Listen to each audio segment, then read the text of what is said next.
भगवान की। यदि ये चैतन्य मुकुरिव भावाचिदचित समं भान्ति द्रव्य व्ययजनिल संतोषरहिता जगत् साक्षी मार्ग प्रकटन परोबान रिवियो महावीर स्वामी नयन पथगामी भवतु मे महावीर स्वामी नयन पथगामी भवतु मे। वर्तमान शासन भगवान महावीर स्वामी की। आचार्य भगवंत गुरुवर श्री विद्यासागर जी महामुनिराज की। परम श्रद्धेय मुनि श्री प्रमाण सागर जी महाराज की। मुनि श्री शंभो सागर जी आदि संगत समस्त मुनिराजों की। मुनि श्री विराट सागर जी महाराज की, समस्त मुनि संघ की। आज उत्तम तप का दिवस है। हमने पिछले 5 दिनों में क्षमा, मार्दव, आर्जव, सोच और ये 4 धर्म और सत्य, 5 धर्मों के बारे में सुना। ये 5 धर्म व्यवहार की व्यवस्था है जिसे आम श्रावक भी निभाता है।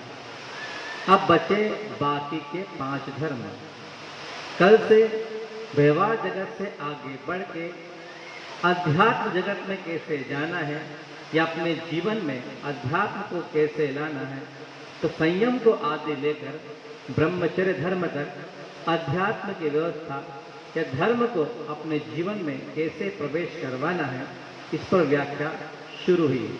आज उसका द्वितीय दिवस उत्तम तप का दिन है।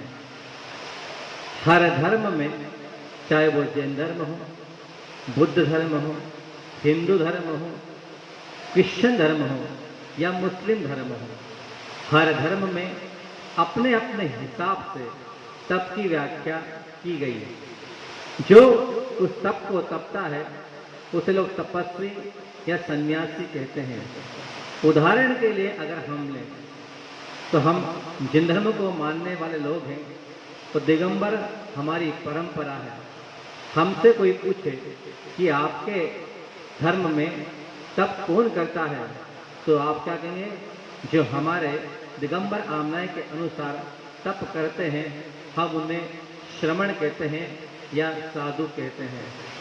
कोई यही बात बुद्ध धर्म वाले से पूछे तो वो कहेगा कि हम उसे भिक्षु कहते हैं।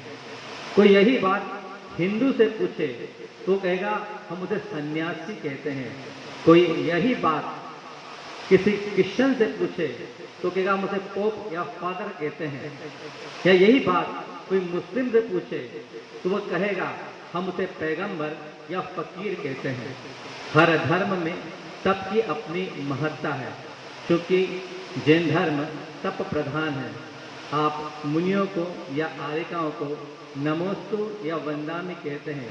जब ये कार्य आप संपन्न करते हैं तो आपके सामने जो मूर्ति बैठी होती है, आपके मन में जो नमन या श्रद्धा का भाव होता है, उसका आधा आपके मन में क्या होता है? यही ना कि ये तपस्वी हैं, ये तपस्वी हैं, त्यागी है। उन्होंने अपने जीवन में जो संकल्प या प्रतिज्ञा ले रखी है उसी को आप लोग प्रणाम करते हैं। व्यक्ति सामने कौन बैठा है इससे कोई मतलब नहीं होता, उसके पास पिच्छी है और कमंडल है। उसकी मुद्रा जिन मुद्रा से मिलती जुलती है, या आरिका माता जी भी हैं। तो इन्होंने अपने जीवन में तप को अंगीकार कर रखा है। हम उसी तप को प्रणाम करते हैं। हमारी बचपन से ये धारणा रही है, हमें संस्कारों में यह सिखाया गया कि जब भी कोई सन्यासी, तपस्वी, श्रमण, भिक्षु कोई मिले जो योग्य हो, हम उसको प्रणाम करें, क्योंकि हम जिनेंद्र को मानने वाले हैं। हमारी जो आस्था है जिनेंद्र भगवान में है, तो जिनेंद्र भगवान की परंपरा के अनुसार हमें कोई दिखाई देता है तो हम उसको क्या बोलते हैं?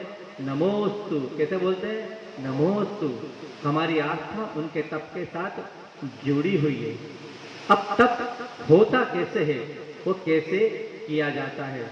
क्योंकि इतने वर्षों की यात्रा करते करते और देखते देखते आप ये तो समझ गए होंगे कि तप कैसे किया जाता है। क्योंकि आप श्रावक हैं, आपकी भावना भी होती है किसी श्रमण को देख के या आरिका को देखकर कि मैं भी तप करूं अपने जीवन में। पर संसार की अपनी बाधाएं आपको आगे बढ़ने से रोक देती हैं। हम आज इसी विषय पर चर्चा करेंगे, तप श्रावक कैसे कर सकता है। एक कहानी के माध्यम से अपनी बात आगे बढ़ाता हूँ। एक छोटा सा बालक जिसका नाम ध्रुव था, वो एक दिन अपने पिता राजा उत्तानपाद की गोदी के एक भाग में जाकर बैठ गया। उसने देखा कि उसका दूसरा भाई जो उसकी सौतेली माँ से था, पिता के दूसरी गोदी की तरफ बैठा हुआ था। क्योंकि राजा उस समय छोटी रानी के महल में बैठा था, तो जैसे ही ध्रुव अपने पिता की गोदी में बैठा तो छोटी रानी आई तो हाथ पकड़कर उसे पिता की गोद से अलग कर दिया। जब पुत्र ने ये देखा कि मेरी सौतेली माँ ने, मेरी छोटी माँ ने मुझे अपने पिता की गोदी से अलग कर दिया, तो उसने पूछा, माता तुमने ये कार्य क्यों किया? तुमने ये कार्य क्यों किया? तो छोटी रानी बोली कि अगर तुझे अपने पिता की गोदी में बैठने का इतना ही शौक है तो तुझे मेरी कोख से जन्म लेना था। तुझे मेरी कोख से जन्म लेना था। ये अटपटी बात जब बालक ध्रुव ने सुनी तो उसकी आंखें आंसू से भर गई। कोई माता अपने पुत्र के साथ इस तरह का व्यवहार करे तो कौन सा ऐसा पुत्र दुनिया में होगा जिसकी आंखों में आंसू नहीं आ जाएंगे। वो वहां से चला और रोता रोता अपनी माँ के पास पहुंचा और बोला, माँ ये कैसा व्यवहार है दुनिया का कि मैं अपने पिता की गोद में भी नहीं बैठ सकता। तो माँ ने पूछा, बेटा क्या हुआ? बोले, छोटी माँ बोलती है कि तुझे अपने पिता की गोद में अगर बैठना ही है, इतना ही बैठने का शौक है, तो तुझे मेरी कोख से जन्म लेना था। क्या मैं तेरी कोख से जन्मा हूँ इसलिए अपने पिता की गोद में नहीं बैठ सकता? बड़ों की मजबूरियां कुछ बड़ी होती हैं। इस छोटे से बालक को माँ क्या समझाती, फिर भी उसने कहा, बेटा जो हो गया सो हो गया। पर बच्चे बड़ों की मजबूरी कई बार समझ नहीं पाते कि बड़े हमसे क्या कहना चाहते हैं। उनकी अपनी जिद या हट होती है। उसकी माँ ने कहा, बेटा तू अपने पिता की गोदी में बैठने के लिए मचल रहा है, मैं तो चाहती हूँ कि तू ईश्वर की गोदी में बैठे। तू ईश्वर की गोदी में बैठे। माँ ईश्वर क्या होता है? वो ईश्वर कहाँ रहता है? उसकी गोदी में मैं कैसे बैठूंगा? तो माँ ने कहा, बेटा मैं जब से शादी होके तेरे पिता के राजमहल में आई थी, ये पक्षपात तो मैंने उस दिन से देखा है। मेरे जीवन का सहारा जो पति को सोचकर मैं आई थी, पति का साथ तो छूट गया। पति किसी रानी के मुंह में पड़कर मुझे भूल चुका है, पर तू ही मेरे जीवन का आधार है। जीवन या संसार में रहते हुए जो दुख मैंने भोगे हैं, मैं चाहती हूँ बेटा वो दुख तू ना भोगे। आज एक पिता की गोदी से अलग होने का होकर तेरे मन में इतनी पीड़ा है, कल जब तू आगे बड़ा होगा, जब राज्य कार्य संभालेगा, जो पक्षपात होगा, तो क्या तू उसको सहन कर पाएगा? मैं नहीं चाहती कि मेरा पुत्र इस जंजाल में फंसकर अपने जीवन को बर्बाद कर ले या परेशानी में जिए। बेटा पिता की गोद को छोड़ दे, मैं तेरा निर्माण करूंगी आज से।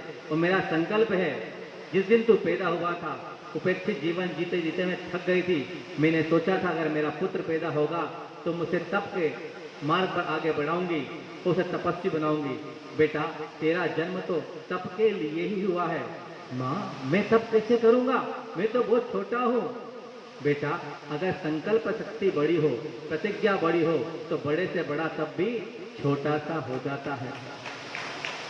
माँ ने उसे समझाया, वो जो उससे बन सकता था उसने तप के बारे में समझाया। हम सब भी तप के बारे में कुछ कुछ समझना चाहते हैं और कुछ कुछ जानते हैं। परम ऋषियों ने तप की व्याख्या करते हुए उसे 12 भागों में बांट दिया। उन 12 भागों में से 6 भाग आभ्यंतर तप के होते हैं और 6 भाग बाह्य तप के होते हैं। पूछा गया आंतरिक और 6 बाह्य, क्या आप लोग सुनना चाहते हैं कि आंतरिक तप कौन से होते हैं और बाह्य तप कौन से होते हैं? आपका मानस यह बात सुनने के लिए तैयार है? सुनिए ध्यान से। जब परम ऋषियों ने तप की व्याख्या की तो उन्होंने सबसे पहले आभ्यंतर तप की परिकल्पना की और कहा कि सबसे पहला तप, हम तप को 2 भागों में बांट देते हैं, पहला आभ्यंतर तप और दूसरा बाह्य तप। आभ्यंतर तप एक ऐसा तप होता है जो बाह्य तप का सपोर्टिव होता है। वो आभ्यंतर तप की संज्ञा उसे आभ्यंतर क्यों कहा गया? वो इसलिए कहा गया कि वो तप बाह्य से देखने में नहीं आता। वो तप का निर्वहन कोई मुनि या श्रवण करते हैं तो बाहर से एकदम वो परिलक्षित नहीं होता, इसीलिए उसे आभ्यंतर संज्ञा दी गई। अंदर का तप कौन सा होता है? आभ्यंतर बोले या अंदर का तप बोले, बात तो एक ही है। तो सबसे पहला तप मनुष्य ने रखा प्रायश्चित। कौन सा रखा? प्रायश्चित एक तप है। हम लोग कोई गलती करते हैं तो उसका शोधन करने के भाव हमारे होते हैं ना। किसी को प्रक्रिया पता होती है तो किसी को नहीं होती, पर प्रकृति की एक प्रक्रिया होती है। जब भी कोई दोष लगता है तो हमारे मन से एक फूंक उठती है कि मैंने गलती की है, मैं इस गलती को स्वीकार करता हूँ। हमारे मन से या हमारी आत्मा से जब यह परिणाम जन्म लेते हैं कि मुझसे गलती हुई है, बस यही प्रायश्चित है। प्रायश्चित का अपना एक तरीका होता है, पर असामान्य व्यक्ति उन तरीकों को नहीं जानता। जब भी कहीं भी हमसे कोई दोष हो, कोई गलती हो जाए, कोई त्रुटि हो जाए, कोई असावधानी हो जाए, तो तुरंत हमारे मन में ये परिणाम जागना चाहिए कि मुझसे ये गलती हुई है, मैं इस गलती को स्वीकार करता हूँ। इसी का नाम तो प्रायश्चित है। हम मुनि लोग उसे प्रतिक्रमण कहते हैं। वो दिन में 3 बार, मध्य रात्रि में, सायंकाल और प्रातः काल, दोपहर मध्याह्न काल में 3 बार प्रतिक्रमण करके अपनी आत्मा का शोधन करते हैं। ये हमारी प्रक्रिया है, पर आप भी उसे प्रतिक्रमण के माध्यम से या अपनी गलती को स्वीकार करके अपना प्रायश्चित कर सकते हैं। ये आभ्यंतर तप का पहला भेद हो गया। फिर पूछा दूसरा तप कौन सा है? दूसरा तप है विनय। कौन सा? विनय। पूज्येषु आदरः विनय, अपने से जो पूज्य है और जो गुणवान है उनकी विनय करना। हम साधु लोग तो हमसे जो पूर्व दीक्षित हैं या संग में जो गुणवान साधु हैं उनके प्रति यथायोग्य विनय का भाव रखते हैं, उनका सम्मान करते हैं। क्योंकि आप लोग गृहस्थ लोग हैं, आपके घर में भी आपके आदरणीय तो हैं, पूजनीय तो मंदिर में या श्रवण होते हैं। घर में कौन होता है? आदरणीय। तो हमारे माता पिता या जो भी हमसे बड़े हों उनका सम्मान करना आपके लिए विनय तप है, तो हमारे लिए भी वो विनय तप है। तो आप भी 2 तप कर सकते हैं, पहला प्रायश्चित, दूसरा विनय। तीसरा कौन सा आता है? प्रायश्चित, विनय और तीसरा स्वाध्याय। स्वाध्याय, तीसरा तप स्वाध्याय। हम ग्रंथों का अध्ययन करें और माँ जिनवाणी हमसे जो कहती है उन तप को हम जिनवाणी का अध्ययन करके अपने जीवन में अंगीकार करें। जिनवाणी प्रभु जिनेन्द्र भगवान की वाणी होती है।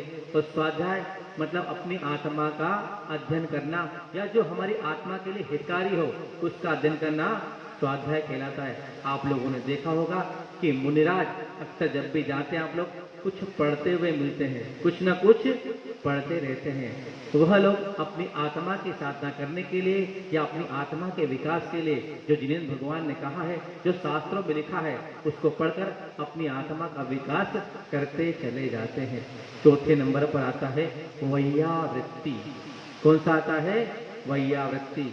आपने देखा होगा संग में कोई मुनिराज बीमार पड़ जाए तो दूसरे मुनिराज उनकी यथायोग्य वैयावृत्ति करते कई बार दिखाई देते हैं। वैयावृत्ति का अगर मैं बहुत सरलीकरण कर दूं तो उसे कहते हैं सेवा। अपने शरीर या प्राकृतिक विधि से, वस्तु या अपने भावों से किसी मुनिराज की सेवा करना वैयावृत्ति कहलाती है। उसे सेवा कहें या वैयावृत्ति कहें, दोनों एकार्थवाची है। आपके घर में कोई बीमार पड़ जाए, आपके माता पिता भाई बहन कोई भी हो, उसके प्रति अपने मन में सेवा का भाव जागना क्या कहलाता है? वैयावृत्ति। अध्यात्म कहता वैयावृत्ति और संसार कहता है सेवा। 5वें नंबर पे आता है व्युत्सर्ग। क्या आता है? व्युत्सर्ग। अपनी काय से ममत्व घटाना और अंतरंग और बहिरंग जो परिग्रह हमारे पास है उससे आसक्ति को कम करना। देखा होगा आप लोगों ने, मुनिराज कभी स्नान नहीं करते फिर भी उनका शरीर कितना चमकता है। और आप लोग रोज सुबह 1 बाल्टी तो कम से कम, वो दिन भर की काउंट करो तो कितनी बाल्टी हो जाएगी? फिर भी जहां थोड़ा सा प्रतिकूल मौसम आया, थोड़ी सी परेशानी फील होती है। पर मुनियों को होता स्नान व्रत होता है, वो कभी स्नान करते ही नहीं। इसी तरह जब मुनियों और शमनों को हम देखते हैं तो हमारे मन में परिणाम जागना चाहिए कि ये लोग कैसे स्नान परिसर को सहन करते हैं। हम थोड़ा तो सहन करें, कुछ तो सीखें। और हमारे पास जो अंतरंग और बहिरंग परिग्रह है उसके प्रति जो हमारी आसक्ति है जो छूटती ही नहीं है, हम उसको किस तरह से कम कर लें। ये जो व्याख्या कर रहा हूं ये मुनियों के तप है आभ्यंतर, पर आप लोगों को मुझसे जोड़ता जा रहा हूं कि आप लोग भी चाहें तो आंशिक तौर पर थोड़ा थोड़ा व्रत तप तो कर ही सकते हैं। और अंत में आता है ध्यान। पहला प्रायश्चित, दूसरा विनय, 3 नंबर पर स्वाध्याय, 4 पर वैयावृत्ति, 5 पर विसर्ग और 6 पर ध्यान। कोई भी साधक जब अपनी मन का या आत्मा का शोधन करना चाहता है या उसे अपनी ही आत्मा और मन को निर्देश देना चाहता है और वो संसार के सद्भावनाओं से डिटेच होना चाहता है तो एकांत स्थान पर जाकर अपने चित्त को किसी एक विषय पर रोककर जो अपने आत्मा के परिणाम है उसे उस चीज में लगाता है, उसे ध्यान कहते हैं। और इस ध्यान के माध्यम से ही जो आत्मा के साथ कर्म बंध हैं उन कर्मों की निर्जरा होती चली जाती है। ध्यान का सीधा संबंध कर्मों के क्षय से है। जैनिज्म में 4 प्रकार के ध्यान बताए गए। इस समय इतना समय नहीं है कि वो आज बताई जाए, मोटे तौर पे समझ लीजिए कि ध्यान का संबंध सीधा आत्मा में जो कर्म बंधे हैं उसके क्षय से होता है। आप भी ध्यान कर सकते हैं। कैसे? महाराज वो तो आपका काम है, हम कैसे करेंगे? आप आराम से ध्यान कर सकते हैं। आप ध्यान करते ना, मेरे पास कितनी प्रॉपर्टी है, कितना बैंक बैलेंस है, कितना लेना है, कितना देना है, यही ध्यान करते हैं ना। थोड़ा सा ध्यान को चेंज कर लीजिए। आपको ध्यान की प्रोसेस तो पता है क्योंकि आप ध्यान करते हैं, पर ध्यान कौन सा करते हैं जो आपको छोड़ना है। अब मैं आपको सिखाता हूं जो आपको पकड़ना है और जिससे आपका आगे भविष्य सुंदर होगा, उस ध्यान को आप ध्यान से कीजिए। आप ज्यादा कुछ नहीं कर सकते तो थोड़े से समय के लिए एक स्थान पर बैठ जाइए, अपनी आंखों को बंद कर लीजिए, अपनी रीढ़ को सीधा कीजिए, अपने मन वचन काय की प्रवृत्ति को रोक दीजिए और अपने आप से कहिए कि जितने समय मैं यहाँ पर बैठा हूँ उतने समय जो मेरे परम आराध्य हैं, कौन कौन? अरहंत, सिद्ध, आचार्य, उपाध्याय और सर्व साधु, मैं जितनी देर यहाँ बैठा हूँ वो जितनी देर मेरा चित्त या मेरा शरीर मेरा सपोर्ट करेगा उतने समय तक बैठकर मैं पंच परमेष्ठी का स्मरण ही करूंगा। आप मूर्ति के दर्शन रोज करते हैं। मूर्ति कैसे बैठी होती है? हाथ पर हाथ रख के पद्मासन मुद्रा में। वो आपसे कुछ कहती है? आपसे कुछ कहती है मूर्ति? कभी सुना आपने मूर्ति की आवाज को? वो क्या कहना चाहती है? नहीं सुना ना। रोज मंदिर जाते हैं आप सुबह शाम, आज तक मूर्ति से बात नहीं की आप लोगों ने। यहाँ जितनी मूर्तियां बैठी है ना, इन सब ने मूर्ति से बात कर ली और जिसने मूर्ति से बात कर ली ना वो मूर्ति जैसा बनने का प्रयास में लग जाता है। मात्र इतना ही अंतर है आप और हम में। हमने मूर्ति से बात कर ली, पर मेरी ये भावना है कि आप भी मूर्ति से बात करें। मैं ये नहीं कहता आप आरिका बन जाएं या आप शमन बन जाएं, आपकी गृहस्थिक जिम्मेदारियां हैं, पर इतना तो अवश्य करें कि मूर्ति से बात तो करें। आप रोज जाते हैं भगवान के पास तो मूर्ति कहती है कि जैसे मैं शांत एकांत और अपने आप में लीन हूं, मैं शांत एकांत और अपने आप में लीन हूं, तो उस तरह थोड़ा तो कर ले। तू उस तरह थोड़ा ही कर ले, मुझ जैसा ना बन, पर जिस मार्ग पर मैं चला हूं तू थोड़ा ही चल ले। हम ईश्वर की उपासना करते हैं तो क्या कहते हैं, अहम वंदे, प्रभु मैं आपकी स्तुति करता हूं, इसलिए तदगुण लब्ध है, जैसे गुण आपके पास है वैसे मेरे पास भी हो।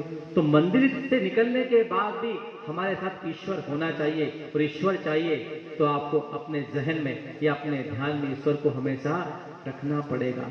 आभ्यंतर तप आपसे यही तो कहते हैं कि आप अपने पास पहुंचना चाहते हैं, किसके पास, प्रॉपर्टी के पास नहीं, अपने मन के पास या अपनी आत्मा के पास। तो आपको आभ्यंतर तप का अभ्यास तो करना ही होगा। जब भी मौका मिले आपकी व्यस्ततम जीवनचर्या में से आप प्रयास कीजिए कि हम थोड़ा थोड़ा ही कर लें, पर हम करें तो सही। क्या आत्मा हमारे पास ही है, आपके पास आत्मा नहीं है? हमें तो ये डर है कि अनादि काल से हमने जो कर्म किए और जो कर्म हमारी आत्मा से बंधे हैं, उन कर्मों का क्षय अगर हम नहीं करेंगे तो संसार में ही रह जाएंगे। हम जितने लोग बैठे हैं बड़े डरपोक लोग हैं, आप लोग सब बहादुर लोग हैं, आप बहुत साहसी उद्यमी हैं, आप लोगों को डर तो लगता ही नहीं, डर तो हम लोगों को लगता है। हम भयाक्रांत लोग हैं संसार से कि अब हमारा क्या होगा प्रभु, अनादि काल से आत्मा से कर्म बंधे हैं, इनसे छुटकारा नहीं मिलेगा तो हमारी भक्ति संसार चाहे कैसे होगी? पर आप लोगों को कभी ऐसा फील होता है? नहीं ना, कभी फील नहीं होता। ये फील होता है कैसे कैसे कैसे कैसे कैसे कर्म तो बढ़ रहे हैं, प्रॉपर्टी बढ़ाना है। फील होता है ना, कैसे बढ़ना है, टीआरपी कैसे बढ़ाना है, पैसे कैसे बढ़ाना है। अरे यही तो छोड़ के जाओगे? बताओ कभी ऐसा कोई एग्जाम्पल देखा, कोई व्यक्ति मरा और अपने साथ अपनी प्रॉपर्टी ले गया? कोई व्यक्ति मिला ऐसा? कोई बात नहीं, जो छोड़ना हो उसके लिए क्यों भाग रहे हो? प्रयास करो कि हम आभ्यंतर तप कर लें, हम थोड़े डरपोक हो जाएं। इससे अपने कर्मों से। यही तो सिखाता है धर्म में कि हमारे जो कर्म हैं वो ऐसे हो कि कर्म तो हो पर आत्मा से कोई कर्म ना बंधे। हम जागते रहेंगे, हम सचेत रहेंगे तो इन कर्मों से बच सकते हैं। तो प्रयास करें, प्रायश्चित, विनय, स्वाध्याय, वैयावृत्त, विसर्ग और ध्यान, इन 6 तप को हम अपने जीवन में जितना हो सके आप इन 6 तपों को अपने ध्यान का विषय बनाएंगे तो मुझे उम्मीद है जो आपके सामने बैठे हैं उनकी तो जीवनचर्या है, पर आप लोग जो मेरे सामने बैठे हैं आप लोग की भी जीवनचर्या का वो अंग बन जाएगा। बस जब भी कोई परिस्थिति ऐसी आएगी आपके मन में ये क्लिक होना चाहिए कि 6 तप जो मैंने सुने हैं, आभ्यंतर तप, ये तप मैं अपने गृहस्थिक जिम्मेदारी करते हुए आखिर कैसे निभा दूं। उस माता ने ध्रुव को 6 तप सिखा दिए कि बेटा 6 तप के बारे में परम ऋषि ने ऐसे कहा है। उसने बड़े ध्यान से वो 6 तप सुने कि माता अब तो मुझे आशीर्वाद दे, मैं जाता हूँ। कौन सी ऐसी माता होगी जिससे उसका बेटा ये कहे कि मैं तप करने जाता हूँ तो आशीर्वाद दे। शायद तीर्थंकर की माता भी ये काम नहीं कर पाती, जबकि उन्हें तो पहले दिन से पता होता है जब तीर्थंकर बालक उनकी गर्भ में आता है कि आने वाला है मेरा बालक, आगे जाके तीर्थंकर बनेगा। वो भी जब रनवास में जाकर अपनी माता पिता से परमिशन लेते हैं या आज्ञा लेते हैं कि अब मुझे जाना है, तब वो भी रोती है। पर बिल्ली थी उसकी माँ, उसने कहा बेटा मैं तो यही चाहती थी कि वो दिन कब आए जब तुम मुझसे है कि मैं तप करने जाता हूँ, मेरा आशीर्वाद है बेटा तप करने जा। और मैं प्रार्थना करती हूँ, मुझे विश्वास है कि तुम में वो सामर्थ्य है, तू एक दिन ईश्वर की गोद में जाकर बैठ जाएगा। बालक माँ से चल देता है और जंगल के रास्ते चलता चला जाता है। जैसे ही घनघोर जंगल में पहुंचता है तो एक यक्ष उसका रास्ता रोक लेता है कि ध्रुव तू कहाँ जा रहा है? बालक ध्रुव तू कहाँ जाता है? यक्षराज प्रणाम, मैं तप करने जा रहा हूँ। तू और तप करेगा? तू तो इतना छोटा है, तप कैसे करेगा? तप कैसे करेगा? मेरी माता ने मुझे बचपन से सिखाया है और कहा है कि तेरा जन्म तो तप के लिए हुआ है। मैंने तुझे संस्कार दिए हैं और मैं विश्वास है मैं तप करूंगा। अरे तू बहुत छोटा है, घर से भागकर तो नहीं आया या माता से रुष्ट होकर तो नहीं आया? नहीं नहीं, मैं तो समझ के आया हूँ। जो इस मार्ग में समझ कर आते हैं वो बड़ी बहादुरी से चलते हैं और जो पलायन करके आते हैं उनके कदम यदा कदा डगमगा जाते हैं। यक्ष ने कहा, नहीं नहीं ध्रुव रुक जा, मैं तेरे साथ रहूंगा, तू आगे मत जा। तब ध्रुव ने बात जो कही वो बड़ी गंभीर बात कही। उन्होंने कहा, यक्षराज एक बात बताओ, जब अगर मैं संसार में रहता और अपने छोटे भाई या पिता से प्रतिस्पर्धा करता कि मुझे राजा बनना है और मैं युद्ध करता, संग्राम करता अपना अधिकार लेने के लिए, तब क्या तुम मुझे रोकने आते? संसार को पाने के लिए मैं संग्राम करता, तब क्या तुम मुझे रोकने आते? नहीं आते ना। आज मैं तब करने जा रहा हूं और तुम मुझे रोकते हो। तो यक्षराज बोले, बेटा तू बहुत छोटा है, तू बहुत छोटा है, तेरा अभ्यास नहीं है। तब ध्रुव ने कहा, यक्षराज जब अति मुक्तक मुनिराज घर छोड़ के निकले थे तो क्या उन्होंने उसका अभ्यास किया था? जब गजकुमार मुनि घर छोड़कर निकले थे तब क्या उनको तप के बारे में पता था? जब सुकुमार मुनि घर छोड़ के निकले थे तब क्या उनने पहले तप का नाम सुना था? अरे कार्य तो जब आत्मा में या मन में उत्साह जाग जाए और संसार से विरक्ति के भाव पैदा हो जाए तो इंसान तपस्वी तो उसी क्षण हो जाता है। और ध्रुव आगे बढ़ता है और जाकर देखता है कि घनघोर जंगल में एक शिलातल के ऊपर एक मुनिराज विराजमान है। उनके चरणों में जाकर नमोस्तु कहता है। जैसे ही उसकी नमोस्तु की ध्वनि मुनिराज के कानों में पड़ती है, उनकी आंख खुलती है। वो कहते, तथास्तु, कहो पुत्र कैसे आना हुआ? जब 11-12 साल का बालक किसी मुनिराज से ये कहेगा कि महाराज मुझे तपस्वी बना दीजिए, तो सोचिए वो सामने जो त्याग की मूर्ति बैठी है वो क्या सोचेगी? इतना छोटा बालक और इतनी बड़ी बात। मुनिराज ने उसकी परीक्षा ली, उसके योग्य जो तप उसे देना था उसके बारे में विचार करने लगे। कहते हैं एक बार एक सम्राट कहीं से गुजर रहा था। वो सम्राट ने देखा कि एक छोटा सा बालक मिट्टी में खेल रहा है, मिट्टी में खेल रहा है। तो सम्राट ने उस बालक को देखा तो उसकी सुंदरता और सौम्यता पर मुग्ध हो गया और वहीं खड़ा हो गया। आप लोग की कमजोरी होगी, जो कोई छोटा बच्चा दिखता है बहुत सुंदर तो होता है ना, उसको गोदी में लेने के लिए इंसान मचल उठता है। बच्चों में ऐसी कोमलता सुंदरता होती ही है। सम्राट उसको देखकर ठिठक गया और वहीं खड़ा हो गया। उस बालक से बोला, बालक तुम मिट्टी में खेलते हो? बालक तुम मिट्टी में खेलते हो? तो बालक ने कहा कि मिट्टी का बालक, मिट्टी का पुतला अगर मिट्टी में नहीं खेलेगा तो फिर किसमें खेलेगा? मिट्टी का पुतला अगर मिट्टी के साथ नहीं खेलेगा तो फिर किसके साथ खेलेगा? राजा ने जब ये उत्तर सुना तो उसे लगा कि मैं किसी बड़े चिंतक या मनीषी से बात कर रहा हूं, मैं किसी चिंतक या मनीषी से बात कर रहा हूं। तब राजा को उस बालक की सौम्यता और प्रखर बुद्धि इतनी भाग गई तो उस राजा ने उससे कहा, तुम मेरे साथ मेरे महल में चलोगे? तुम मेरे साथ मेरे महल में चलोगे? बालक तो मिट्टी में खेल रहा था। उसने कहा, आपने मुझसे क्या कहा अभी? आप मुझसे कहते हैं मैं आपके महल में चलूं? हाँ हाँ मैं चलने को तैयार हूं, बिल्कुल चलूंगा आपके महल में, पर मेरी 2 शर्तें हैं। मेरी 2 शर्त हैं, अगर आप वो पूरी कर दें तो आपके साथ मुझे महल में चलने में कोई समस्या नहीं है। हाँ बोलो, तुम्हारी क्या 2 शर्तें हैं? कि मैं आपसे 2 बातें मनवाना चाहता हूं। पहली ये कि आप हमेशा मेरे साथ रहेंगे, आप हमेशा मेरे साथ रहेंगे। और दूसरी बात, मैं सोऊंगा और आप जागेंगे, मैं सोऊंगा और आप जागेंगे। तो राजा ने कहा, ये तो बड़ी अटपटी शर्त है।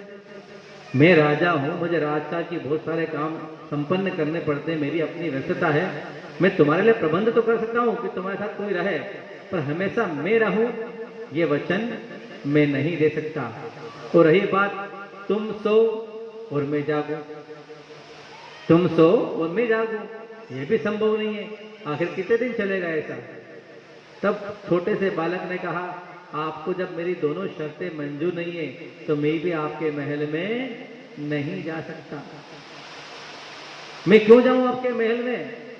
जब आप कहते हैं कि मैं आपके साथ, आप मेरे साथ हमेशा एक साथ नहीं रह सकते, मैं जब भी कोई काम करता हूँ, अपने क्रियाकलाप में लगा रहता हूँ, तो मेरा ईश्वर तो हमेशा मेरे साथ ही रहता है।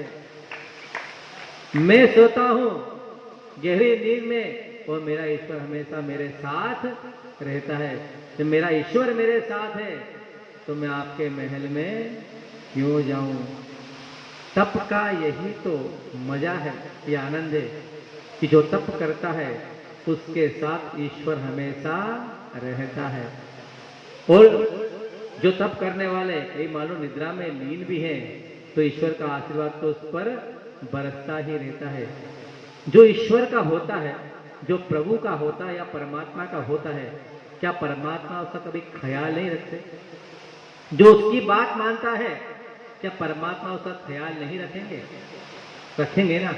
कभी आपने कोशिश की है अपने आप को परमात्मा का बनाने की? आप बन तो जाते हैं किसी के, तो कैसे बनते हो प्रोसेस आप लोगों को अच्छे से पता है, मुझे कहने की आवश्यकता नहीं है कि आप दूसरों को कैसे बनते हैं। पर कभी ईश्वर का बनने की आपने कोशिश की है? कभी कोशिश की है? हम जाते हैं, ईश्वर को हम जानते हैं, समझते हैं, उसकी अर्चना कैसे की जाती है, परम ईश्वर के हो जाए, ये बात कभी आपके चित्त में आती है? हम चाहते हैं कि ऐसा ऐसा ऐसा हो जाए, हम जो चाहे हमारी विश पूरी हो जाए, हमारी अभिलाषाएं पूरी हो जाए। अरे पूरी होंगी, 100% पूरी होंगी, पर अपने आप को पहले ईश्वर को समर्पित तो कर दो। जब तक समर्पण नहीं रखोगे ईश्वर तुम्हारे पास कभी नहीं आएगा। तो प्रयास करो अपने स्तुति में, अपनी भक्ति में ऐसी तल्लीन होकर भक्ति करो कि जब भक्ति करने बैठो तो ना पंडाल दिखे, न किताब दिखे, न चावल दिखे, न टेबल दिखे, न अड़ोस का दिखे, न पड़ोस का दिखे, जब भी दिखे तो ईश्वर दिखे। ऐसी भक्ति ही तप कहलाती है। अगर ऐसा कर लोगे और फिर ईश्वर तुम्हारे साथ ना रहे तो फिर हमसे कहना कि महाराज आपने इतनी सारी बातें बताई थी, हमने पूरा किया, ईश्वर फिर भी नहीं मिला, ईश्वर फिर भी नहीं मिला। तो मैं बता दूंगा कि आपने कहां पर चूक की है। तुम चूक गए, तुम चूक गए। बस उसी चूकने से हमें बचना है और अपने भक्ति या स्तुति या तप के माध्यम से ईश्वर को अपने समीप लाना है। हम ईश्वर के समीप जाए या ईश्वर हमारे समीप आए, बात तो एक ही है।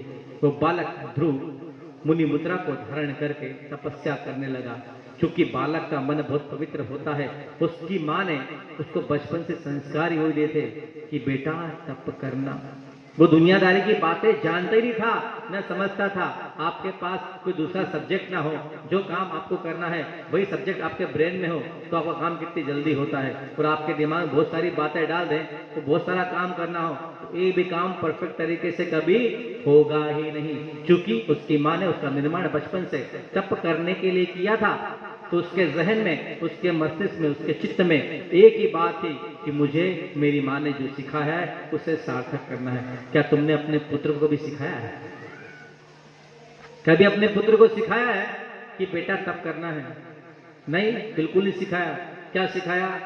बड़े होकर स्कूल जाना है, जब वो थोड़े तभी दुकान पे बैठना है, उसके बाद क्या करना है, हम भी परेशान और तुम भी परेशान, शादी कर लेना है, फिर कुल की संतति को आगे बढ़ाना है।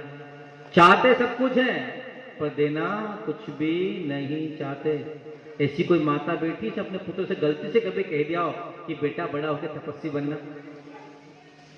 ऐसे तो बहुत बैठे होंगे, चतुर्मास चल रहा, बेटा का ज्यादा आता हो महाराज के पास कि बेटा जरा कम जाएगा दुकान पे बैठ, इसका मन लग जाएगा तो मेरा क्या हो बुढ़ापे में। तुम भी तपस्वी हो, तप करते हो, कौन सा वाला? रोकने वाला। बस मैं वो ऐसी माता की तलाश में हूं जो ये कहते अपने पुत्र से कि बेटा आगे बढ़ जा, गो अहेड, तप के क्षेत्र में आगे बढ़ जा।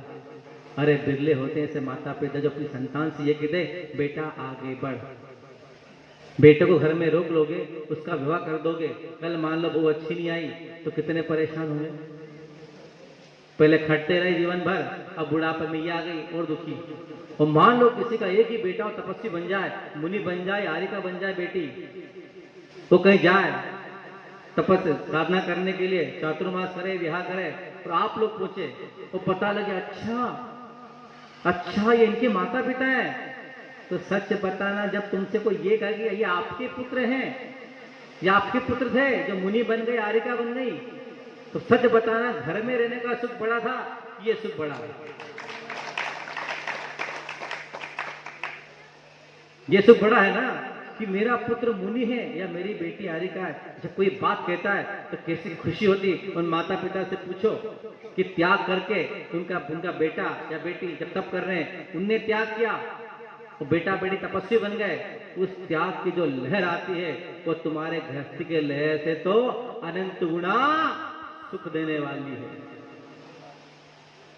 फिर आजादी सबको चाहिए और भगत सिंह भी चाहिए, पर जब तक भगत सिंह पैदा नहीं होगा राष्ट्र कभी आजाद नहीं होगा। बस महाराज एक ही शर्त है हमारी, भगत सिंह भी हो और आजादी भी चाहिए, पर एक शर्त है। कौन सी? बता दूं महाराज, भगत सिंह हो पर पड़ोसी घर में पैदा हो, हमारे घर में ना हो। इससे तप होने वाला नहीं है। अपने अंश का दान करोगे तभी तो कोई तपस्वी बन पाएगा। अपने बच्चों को संस्कार तो इतने सारे देते हो कि बेटा ये भी संस्कार सीख ले, कभी तेरा चित्त इस संसार के माया जाल से अलग हो जाए तो बेटा ये भी एक मार्ग है जिससे तू अपनी आत्मा को कुंदन बना सकता है। थोड़ा सा प्रयास कीजिए, थोड़ी सी मेहनत कीजिए, अपने बच्चों को ऐसे संस्कार दीजिए कि वो आपके कुल का नाम रोशन कर सके। हम आचार्य जी की दिन भर जय जयकार करते हैं, उनकी माता उनका अपने मोह का त्याग नहीं करती, तो क्या दुनिया को भगवान मिल पाते? कि श्रमण जितने यहाँ बैठे हैं, इनकी माता जब इनका त्याग नहीं करती तो आप किसको नमोस्तु कर लेते? बताइए। जिनके साधन में आप 4 महीने बड़ा आनंद महसूस कर रहे हैं कि महाराज हमारे गांव में तो आनंद ही आनंद है, आप लोग धर्म ध्यान करवा रहे हैं, तो जब इनकी माता पिता इनका त्याग नहीं करते तो आपके जीवन में क्या आनंद की लहर आती? उन्होंने अपना योगदान कर दिया, आप कब करोगे अपना योगदान ये तो बता दो। क्या सारा सुख का भोग करने का ठेका आप लोगों ने लिया है? अरे कुछ तो दे दो जिनागम की परंपरा को, दिगंबर परंपरा को, कि उस माता ने अपनी पुत्री या पुत्र का त्याग करके मुनि श्रमण आर्यिका बनने की परमिशन दे दी। हम भी इस परंपरा को जीवित रखने के लिए, इसे आगे बढ़ाने के लिए अपने पुत्र पुत्री का त्याग करते हैं। जा बेटा मुनि बन जा। है कोई माता बैठी पंडाल में ऐसी? महाराज आप लोग संकट थोड़ा सा लगने लगा, बेटा बेटी दिन भर वहीं रहते हैं, ये चले नहीं जाए साथ में, लगता है ना कई बार ऐसा। पूत के पांव पालने में अलग से नजर आते हैं, कौन जाएगा और कौन नहीं जाएगा। जिनकी उम्र थी जाने की वो तो लठियां टेक रहे हैं, और जिनकी उम्र जाने की है उनको तुम पीछे खींच रहे हो। बताओ कैसे काम चलेगा? ध्रुव की माता बनना चाहती हो या अध्रुव की माता बनना चाहती हो? अपना अपना निर्णय स्वयं कर लेना। गेंद आपके पाले में, किक मार के गोल कर देना या किक मार के अपना पैर जख्मी कर लेना, दोनों ऑप्शन आपके पास है। जो आपकी इच्छा हो उसे चूज कर लीजिएगा। और अपने संतान का भविष्य का निर्माण करने के लिए अपनी मोह का त्याग कर सको तो बड़ी सुंदर बात है, और ना कर सको तो भी बड़ी, बोलो, तो भी बड़ी दुख की बात है, सुंदर बात नहीं है। त्याग तो करना होगा। प्रयास करें गृहस्थी में रहते हुए, जो मैंने 6 अभ्यंतर तक बताए फिर से बार दोहराता हूँ। प्रायश्चित, विनय, स्वाध्याय, वैयाव्रत, विसर्ग और ध्यान, इन 6 तप को अपने जीवन में, अपने दैनंदिन जीवन में, इस व्यस्ततम जीवन में अगर थोड़ा सा स्थान दे सके तो वो तप आपके लिए अभ्यास के रूप में पुण्य मन में हेतु बनेंगे। और हो सकता है उस तप से आपका चित्त या मन बहुत गहराई से जुड़ जाए तो वो तप आपके लिए, वो तप आपके लिए कर्मजा का हेतु भी बन सकते हैं। जैनिज्म में बाह्य और आभ्यंतर 2 तरह के तप बताए गए। मैंने आप लोगों से अंतरंग के 6 तप की बात की। अब आए के 6 तप कैसे होते हैं, उसे श्रावक या साधु या आप लोग अपने जीवन में रहते हुए कैसे निर्वहन कर सकते हैं, इस बात पर प्रकाश डालेंगे मुनि श्री संभव सागर जी महाराज। मैं बिना किसी भूमिका से उनसे निवेदन करता हूँ कि जो 6 तप बचे हैं उस पर श्रावक को और श्रमण को जोड़ते हुए अपनी बात को आगे बढ़ाकर सभा के लिए बड़ी कृपा करें। बोलिए आचार्य भगवंत गुरुवर श्री विद्यासागर जी महामुनिराज की, परम श्रद्धेय मुनि श्री प्रमाण सागर जी महाराज की, मुनि श्री संभव सागर जी महाराज की।